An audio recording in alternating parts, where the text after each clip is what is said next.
Welcome to the First Unitarian Church of Worcester, Massachusetts. I'm Sarah Stewart. I'm the minister here. It's wonderful to have all of you with us this morning. I'm leading worship this morning with our interim director of music, Allegra Martin, our director of faith development, Samantha Namath, our assistant director of faith development, Abigail Hannaford-Riccardi, and Avila Buxton, our broadcast tech. Kate Sheehan is our head usher this morning. Here at First Unitarian Church, we strive in loving fellowship to honor the sacred, connect with each other, and serve justice. We are a welcoming congregation. Whatever your age, race, class, nationality, sexual orientation, or gender identity, we are delighted to have you with us this morning. For those of you who are joining us online, you can like this video to help others find us and subscribe to our channel to find more content. To learn more about everything we do together as a church, the best thing is to get our newsletter. You can go to firstunitarian.com and click subscribe to our newsletter at the bottom of any page. Everyone is welcome to come to a social hour in the church parlor after the service.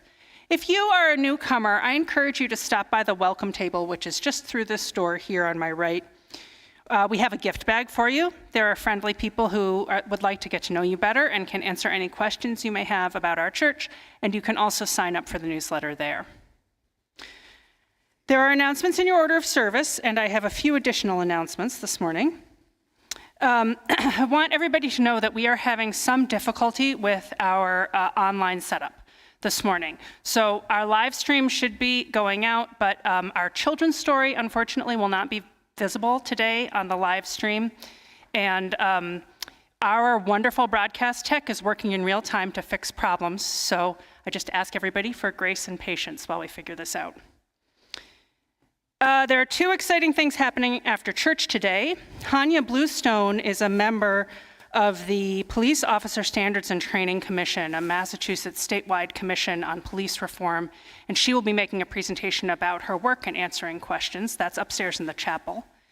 And downstairs in the Myrick room, Jeff Conlon is leading, I think, the first meeting of his book group the last week, studying the last week of Jesus' life as we prepare for Easter during the Lenten season. And I want us to celebrate two major accomplishments of our church that have both happened in the last week. So get ready for some clapping. I think these deserve it. The first is that Allegra Martin, our interim director of music, wrote and was awarded a grant from the Worcester Cultural Council to put on a series of organ concerts this spring and summer. We've been awarded $3,500 to support those concerts. So a round of applause.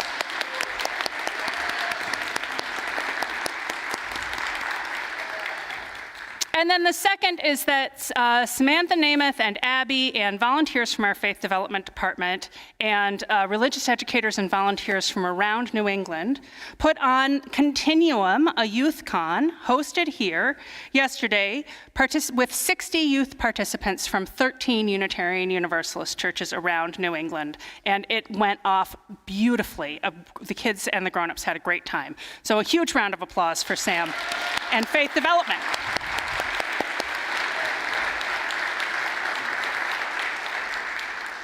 This is the day the Lord has made. Let us rejoice and be glad in it. We give thanks for the practices that bring us joy.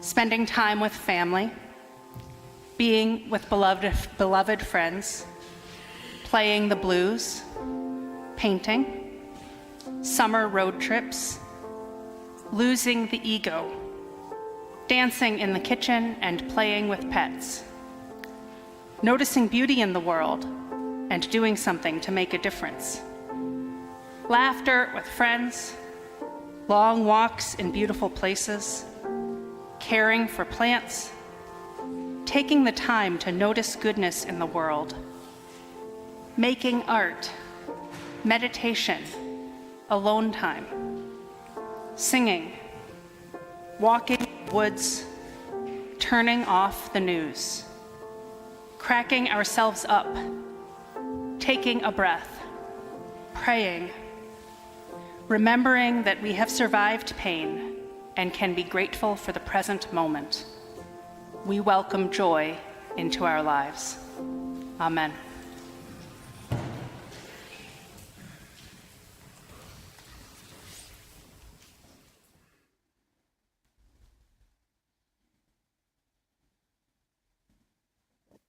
Andy is going to light our chalice this morning.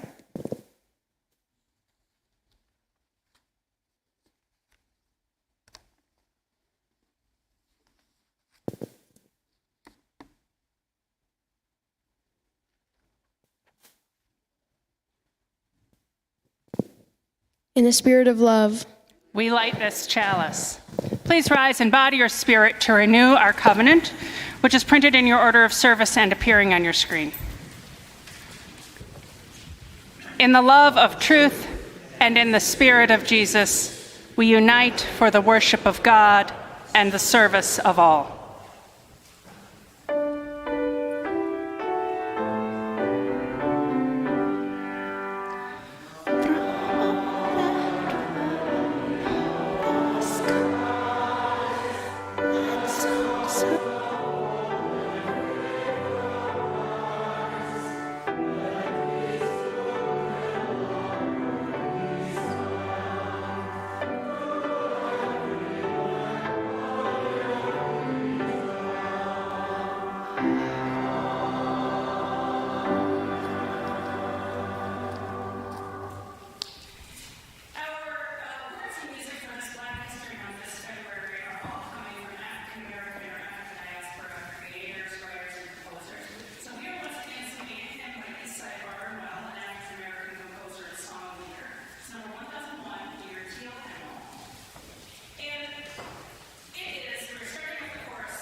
Good morning.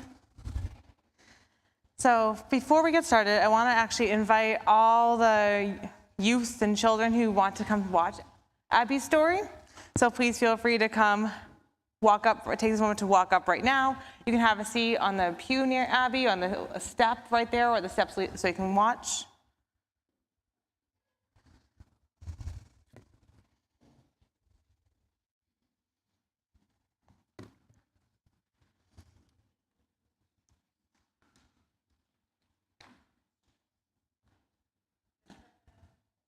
Anywhere, it's all good real estate, I promise.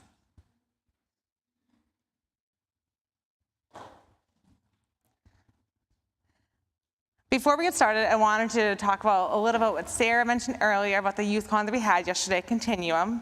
So I wanted to extend some thanks because it wouldn't have been possible without these folks.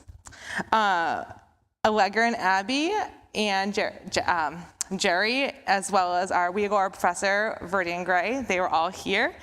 And then also Paul Belanger, Paul Poppenshaw, Chris Johnson, Linda Wyatt, Laura Kirschenbaum, Jesse Anderson, Meg Swan, and Laura Melnick. Thank you all. And if I forgot,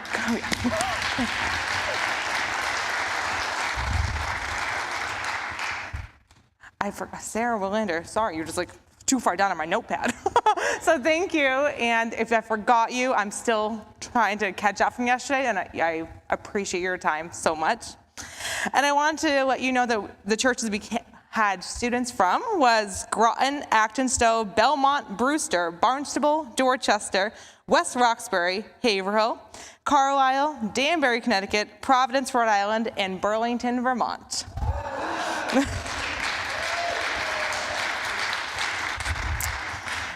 And at the end of our day, after all the workshops and all the youth got to know each other, they all collaborated on a worship service. Thank you, Allegra.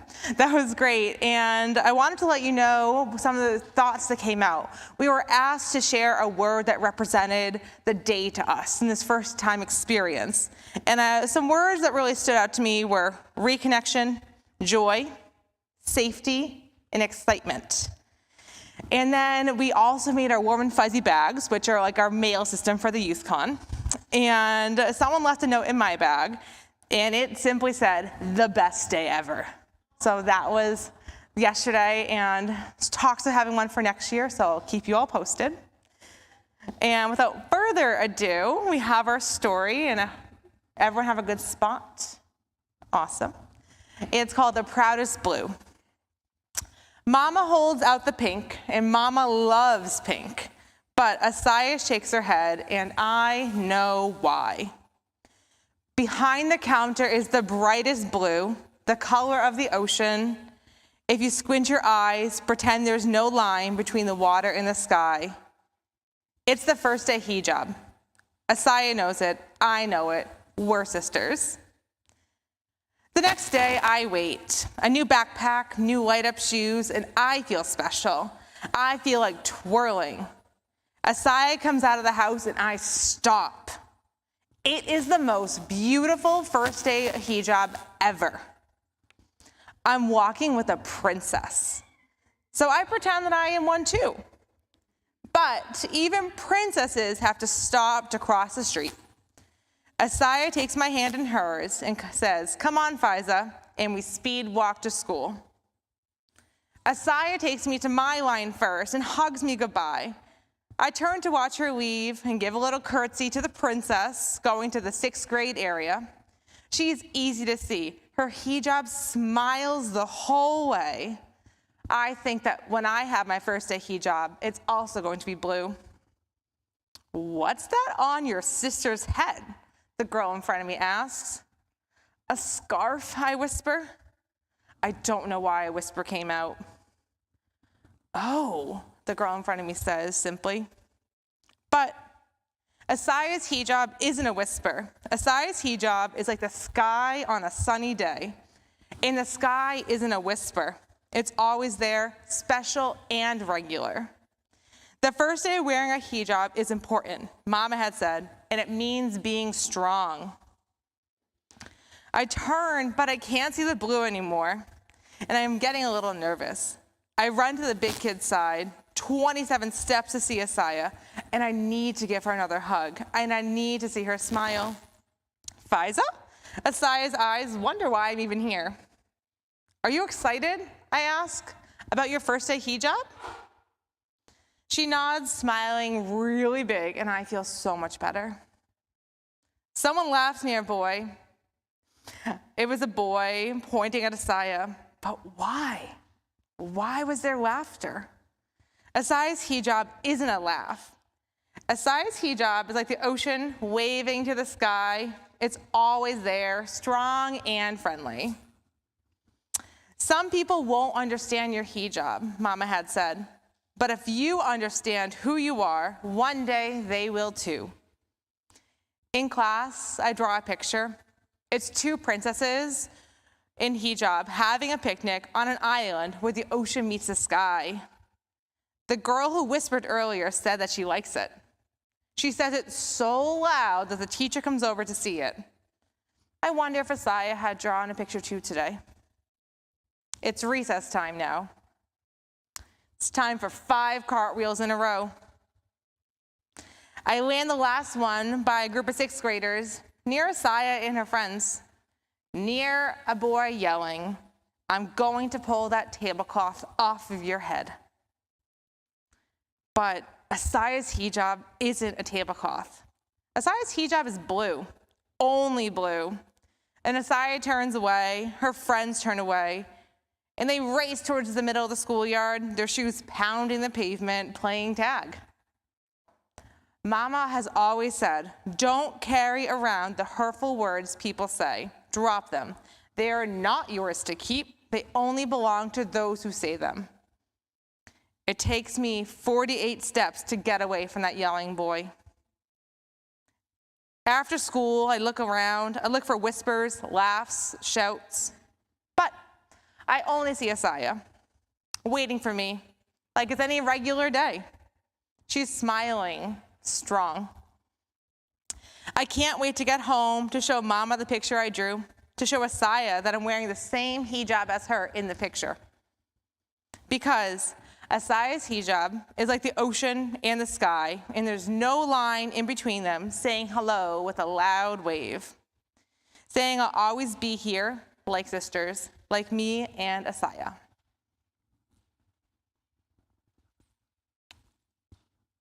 And faith development friends, we're gonna do something a little bit different today. We're gonna head down to the Landers area together as a whole group, and we're gonna make some Valentines. So if you want to make a Valentine, you're more than welcome to join us. So please join me. Thank you.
Your children are not your children.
Please join together in the common prayer printed in your order of service and appearing on the screen.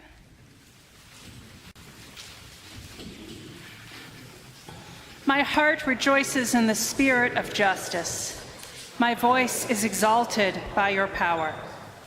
Holy God, you lift the poor from the dust. You lift the needy from the ash heap. You watch over the feet of the righteous. Give us knowledge of truth, that our words may be humble and our actions just. Amen. Please continue your own thoughts and prayers in silence.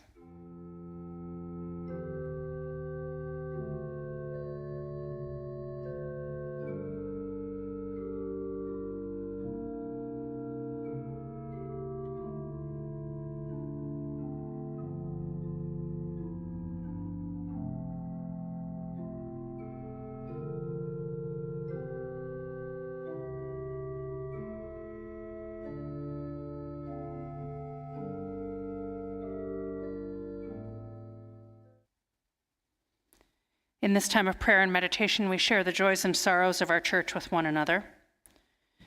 Bill Ruggiero lights a candle of thanks to Zach Green of WBZ-TV Channel 4 for filming him at Audio Journal Worcester. Bill will be seen on Channel 4 in 1 week. Stay tuned. Linda Wyatt lights a candle praying that Jack will have a successful stem cell transplant procedure. We light a candle for peace in Ukraine as the year approaches since the February 24th Russian invasion. And Chris Johnson lights a candle in memory of Victor Becker, a dear friend who was still strong and died of a fall at home. We hold these prayers of joy, of hope, of memory in our hearts. We know there are those joys and sorrows which go unspoken among us, and so we hold one another in compassion as we say together the prayer of Jesus. Our Father, who art in heaven, hallowed be thy name. Thy kingdom come, thy will be done on earth as it is in heaven. Give us this day our daily bread, and forgive us our trespasses as we forgive those who trespass against us. And lead us not into temptation, but deliver us from evil. For thine is the kingdom and the power and the glory, forever and ever. Amen. Our ministries at First Unitarian Church continue to thrive because of your support. In the past few weeks, our Social Justice Committee has continued their ongoing work of organizing our Faith in Action collections. Next week, we will take a collection for Lyft, and in March, we will take a collection for the LGBT Asylum Task Force, which sustained damage to their building in last week's windstorm. The Prudential Committee, which is the governing board of the church, is preparing for its February meeting on Monday. And 13 youth from our own congregation participated in yesterday's New England-wide Youth Con hosted here. The ushers will receive the morning's offering, or you may scan the QR code in the order of service. If you're online, you can text the number on your screen or go to firstunitarian.com and click Give Online at the top of any page. Everything we do as a church is thanks to your support. I invite your generous contributions for the good work of First Unitarian Church.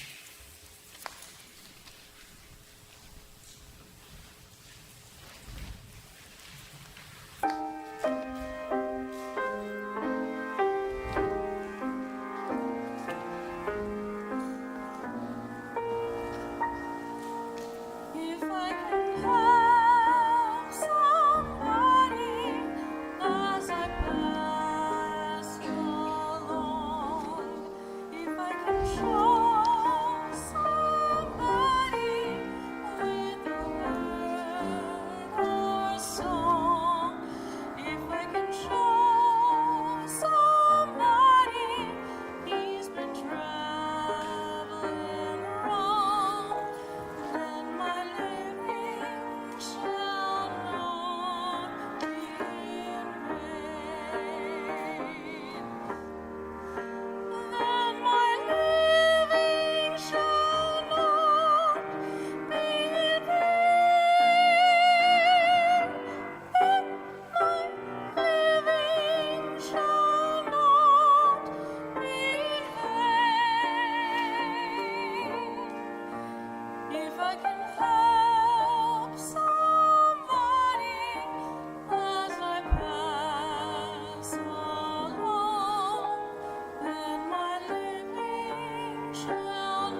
Our first reading is from the prophet Micah, chapter 4.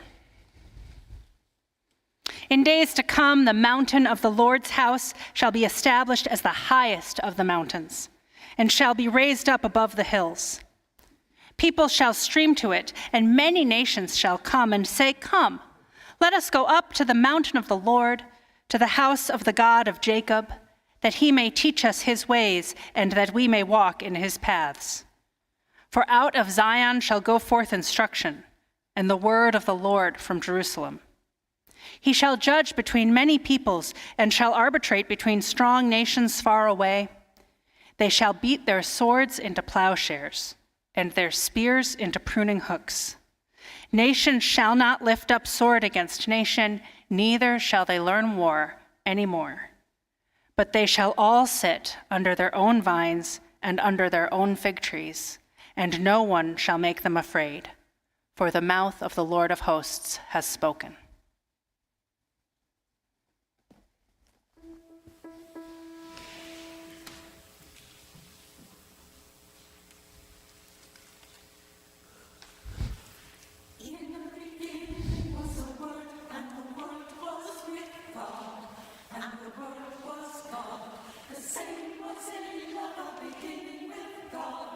In the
Our second reading is the poem Caged Bird by Maya Angelou.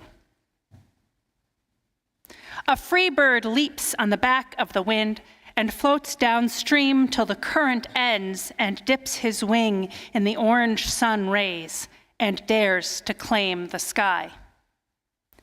But a bird that stalks down his narrow cage can seldom see through his bars of rage.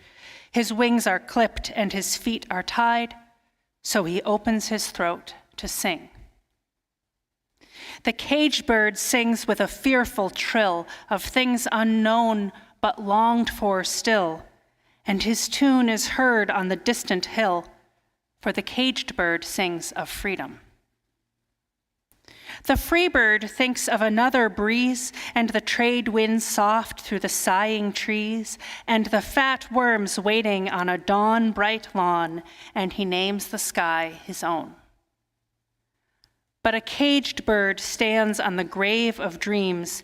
His shadow shouts on a nightmare scream. His wings are clipped and his feet are tied, so he opens his throat to sing. The caged bird sings with a fearful trill of things unknown but longed for still, and his tune is heard on the distant hill, for the caged bird sings of freedom.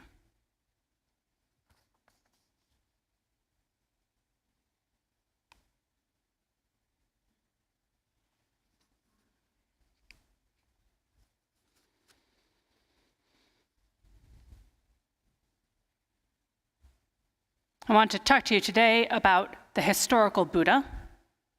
The Buddha didn't start as the Buddha. The Buddha started, according to legend, as a prince named Siddhartha.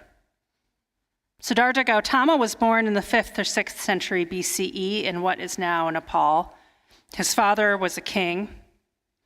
And I'm taking this version of his life story from a Buddhist magazine, Tricycle. Legend has it that a holy man made a prophecy when Siddhartha was only a few days old that he himself would either come to be a great king like his father or a great spiritual leader. And his father, being a king, thought that being a king was better than being a spiritual leader. And so he raised his son in luxury and shielded from knowledge of human suffering or anything that spirituality had to do with, so that kingship would be assured for him. Siddhartha grew up, he got married, he had a child, all of this within the palace walls. But finally, when he was 29 years old, overcome by curiosity about the world, he asked his charioteer to take him driving to see the world beyond the palace walls. And they went out on their journey, and Siddhartha was astounded by the beauty and diversity of everything he saw. But then also, he saw evidence of the suffering and hardships of life. He saw an old man, and he said to his charioteer, "What is wrong with that man?" And his charioteer said, "Well, he's old. Prince, we all get old and eventually die." And then they saw a man who was sick by the side of the road, so poor that he had no home to go into, and Siddhartha said, "Well, what's wrong with that man?" And the charioteer said, "Oh, Prince, that man is very ill. Illness can come to any of us, and there's nothing we can do to avoid being ill." And then they came across a man whose illness and old age were over. They came to a dead body lying by the side of the road. And Siddhartha said to his charioteer, what has happened? What has happened to that person?" And the charioteer said, "Well, that person has died, my prince. That is the end of human life. We all die. We can't avoid dying." And then finally, Siddhartha and his charioteer saw a wandering ascetic, a man who, his charioteer told him, had renounced the world and was seeking release from fear of all of these problems, release from fear of death and suffering. So despite his father's best efforts, Siddhartha decided to become an ascetic himself. He left his wife and his son. He took off into the countryside to walk in the woods. He studied detachment. He learned to make his mind enter the sphere of nothingness. He starved himself. He sought enlightenment through his concentration of will. He studied with wise leaders, and he gathered a following to himself. So I wonder if this circumstance feels familiar to any of you. You become aware of all the problems in the world. You open your eyes and your heart and your mind, and you just realize how much is wrong with this world and society that we live in. It has racism. It has poverty. It has inequality. It has the war in Ukraine. It has tens of thousands dead in the earthquake in Syria and Turkey. It has trans kids who can't get the health care that they need. It has police brutality. It's a world where Tyree Nichols and others die in police encounters that should just be traffic tickets. It has global climate disruption. It has suffering of every kind. And like Siddhartha, I think that we often feel as though we are responsible for solving every single one of those problems. That we have to dedicate ourselves full time to alleviating the suffering of the world. We should always be working at it. There's no time for anything else, like Siddhartha, no time for family, for pleasure, for work, for eating, for rest. Everything can feel like our responsibility. Now, I have seen this tendency in Unitarian Universalism especially, because we as a faith, we don't teach anything hard and fast about ultimate reality. We don't say, yes, for sure there's a God, or here's what you need to do to be a good person, or here's the spiritual undertaking that is yours and yours alone. Unsure of what kind of ultimate reality there can be, it can feel like it is all on us to make the world a better place. It can feel like our primary spiritual task is concern and taking action to make a difference.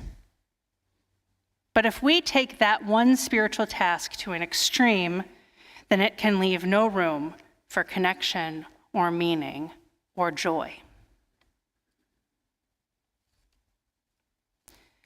Now, I think that we feel this acutely. Here we are in this religious community because we want to try to be good people. We want to do our best in this life. We want to do it together in community. We want to make a difference. But if that is our only spiritual task, to try to make a difference or to do the impossible and fix the world, then we may wander through the woods for the rest of our days without reaching our goal. Like Siddhartha, we may starve ourselves before we accomplish our task. In fact, Siddhartha himself came to this realization. So hungry that his ribs stuck out through the skin of his abdomen. He finally realized after years that something wasn't right. He had been as ascetic as possible, perfect in his practice, and yet he hadn't achieved enlightenment. So he had some lunch, he took a bath, his followers left him because he had given up on his way of life, and he sat down under the Bodhi tree. He sat there for a long while in meditation, just being with the world around him, noticing the sounds of the insects and the feel of the grass and the rush of the wind on his skin.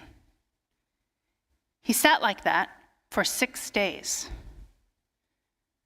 And on the 6th day, he realized that enlightenment was the nature of being and that there was nothing to seek or gain. With this, he achieved nirvana and became the Buddha. The writer Alice Walker calls this sitting in the peaceful shadow. Now, I want to introduce Alice Walker to you a little bit. She wrote The Color Purple, which won the Pulitzer Prize and the National Book Award. She coined the term womanist, which expresses African American feminism as distinct from feminist. She's an essayist, a novelist, and a civil rights leader. And about 10 years ago, she began a strange and hateful turn into internet conspiracies and anti-Semitism. Her story really shows how poisonous the internet can be. It shows that all of us, even great minds, can be susceptible to bigotry in areas of ignorance. So Walker's anti-Semitism is hateful and wrong, and it also sits alongside her remarkable writing and civil rights work. So I just want us to hold this complicated person in our minds as I talk a little bit about her earlier writing. In 2002, Walker gave a Dharma talk, a talk for a Buddhist gathering, at the first ever African American Buddhist conference in North America. She describes herself, she says, "I am not a Buddhist, but I practice Buddhism." And she had come to this practice after a very painful divorce, and in the midst of coping with racism and hate as a Black woman.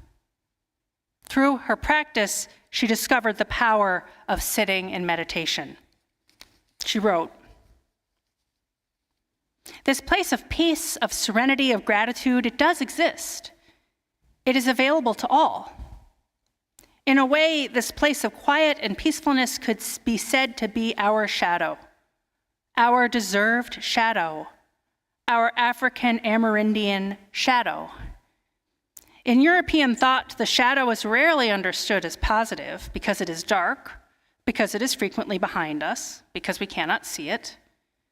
But for us," and she means African Americans, herself and the community she's talking to, "for us, ultra-sensitive to the blinding glare of racism and suffering daily, the searing effects of incomprehensible behavior, our shadow of peace that we so rarely see can be thought of as a welcoming shade, the shade of an internal tree, a tree that grows beside an internal river that bathes us in peace.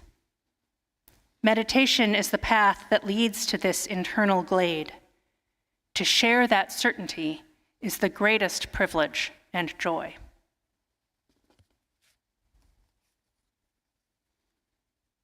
Spiritual practice, sitting in the peaceful shade, connecting ourselves to all that is, connecting to the earth, recognizing the enoughness of ourselves and honoring the enoughness of everyone.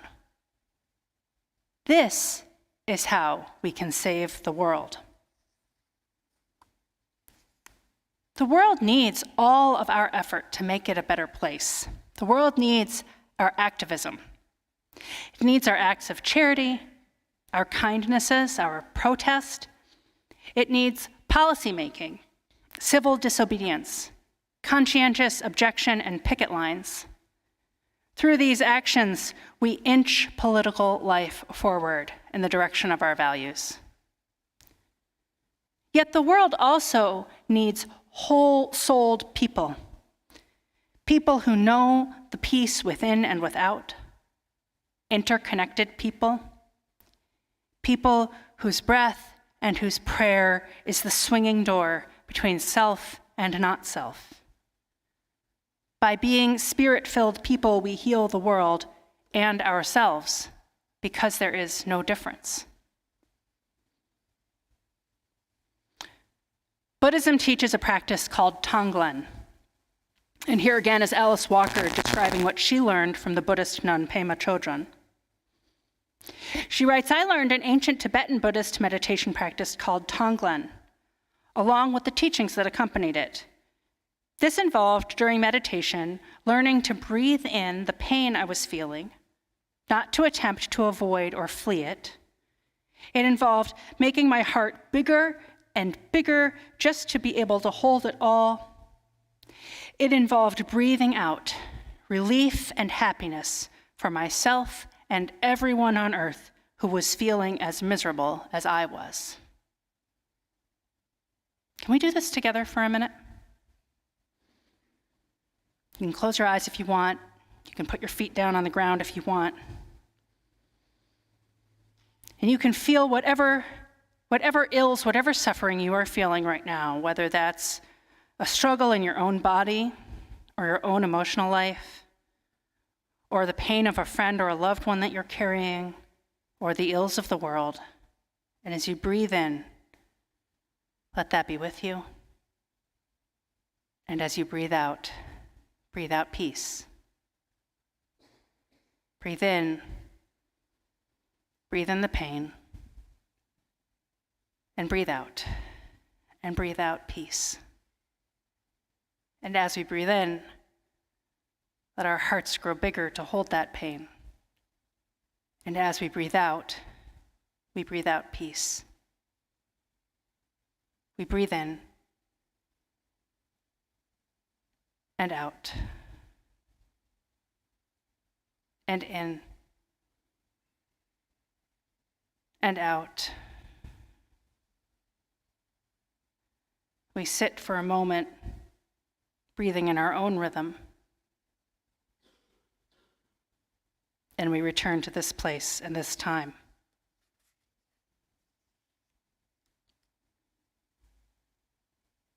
Every day, we make the world a better place through kindness and activism. This is part of our spiritual lives. In this way, we breathe in suffering and we breathe out change. Every day, too, let us sit beneath the shadow of peace and connect to joy and fulfillment. It worked for the Buddha. It can work for us too. This is part of our spiritual lives. In this way, we breathe in division and we breathe out peace. We breathe in ignorance and we breathe out peace. We breathe in sorrow and we breathe out peace. Peace, peace, peace. I love you all. Amen. Our closing hymn is on the insert in your order of service, Sweet, Sweet Spirit. Specifically for this Sunday, we have found words and music that are all by African American women. And this hymn is by your speakers, prolific and writer. Please rise and bow your spirits.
Go forth into the world in peace, be of good courage.